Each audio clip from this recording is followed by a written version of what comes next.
Halo teman-teman. Berbicara tentang negara-negara Arab, mungkin sebagian besar dari kita tidak jelas dan spekulatif. Mungkin termasuk Arab Saudi dan Uni Emirat Arab, karena keduanya memiliki huruf Arab. Jika Anda berpikir demikian, maka Anda salah, ada 22 negara Arab, tepatnya.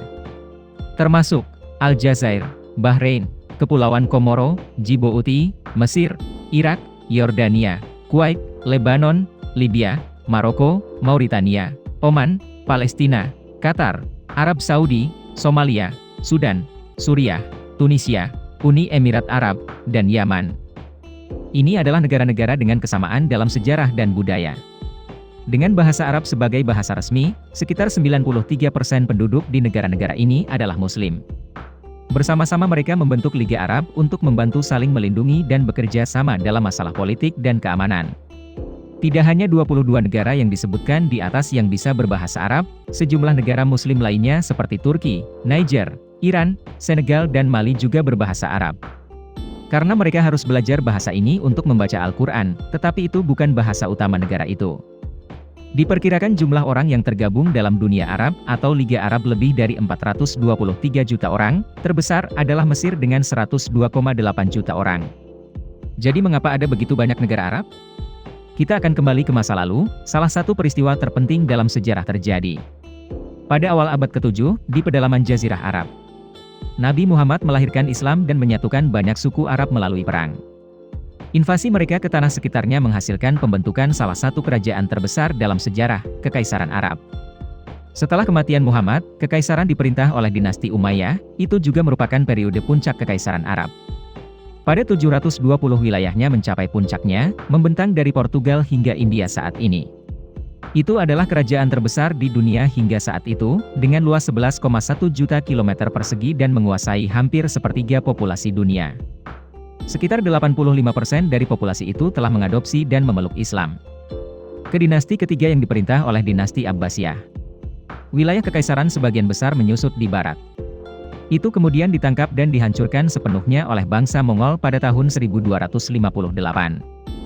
Dalam lebih dari 600 tahun keberadaannya, Islam dan budaya Arab memiliki pengaruh luas di tanah yang diperintahnya. Jadi, setelah membiarkan kerajaan lama hancur selama beberapa dekade, sebuah kerajaan baru didirikan. Pada tahun 1299, Osman I, seorang pemimpin suku di Turki mendirikan Kekaisaran Ottoman.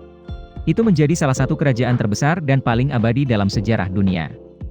Wilayahnya mencapai puncaknya pada tahun 1680 pada 11,5 juta kilometer persegi. Selama 3 abad keberadaannya, secara bertahap melemah sebelum pertumbuhan ekonomi dan militer negara-negara Eropa. Setelah kekalahannya dalam Perang Dunia I, hampir mati dan secara resmi berakhir pada tahun 1922. Pada tahun 1923, Turki dinyatakan sebagai republik.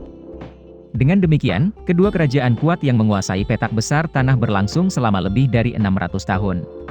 Itulah sebabnya Islam, budaya dan bahasa Arab tersebar luas di Timur Tengah dan Afrika Utara. Alasan negara-negara Arab sangat tertarik dengan dunia adalah karena merupakan tempat yang kaya akan sumber daya alam, terutama minyak dan gas. Diperkirakan sekitar 50% cadangan minyak dunia dan 25% cadangan gas dunia berada di negara-negara tersebut. Jadi negara-negara terkaya di dunia Arab bergantung pada sumber daya. Ini juga menjadi pusat masalah dengan konflik yang telah berlangsung lama antara Palestina dan Israel. Dan perang saudara di Suriah, Lebanon, Irak, Yaman, dan Somalia. Selain itu, juga merupakan wilayah dengan ketidaksetaraan gender terdalam di dunia. Di Mesir, misalnya, wanita harus diuji keperawanannya sebelum menikah. 99% wanita dan anak perempuan mengalami pelecehan seksual. 37% wanita dewasa buta huruf. Menurut data PBB. Di Irak, membunuh istrinya dipenjara maksimal 3 tahun. 85% wanita menganggur. Di Arab Saudi, wanita tidak diperbolehkan mengemudi. Perempuan yang sudah menikah, diperkosa tidak dilindungi undang-undang, bahkan dituduh zina. Di Sudan, wanita bisa dihukum karena memakai pakaian seksi. Kekerasan seksual adalah hal biasa dan sering tidak dihukum. Anak perempuan dapat menikah secara sah sejak usia 10 tahun. Secara umum, sebagian besar negara-negara Arab memiliki perlakuan yang sangat buruk terhadap wanita, tidak dapat diterima, dengan cara yang aneh dan tidak setara. Ada satu hal lagi bahwa kita tidak boleh mencampur adukan Islam hanya dengan negara-negara Arab.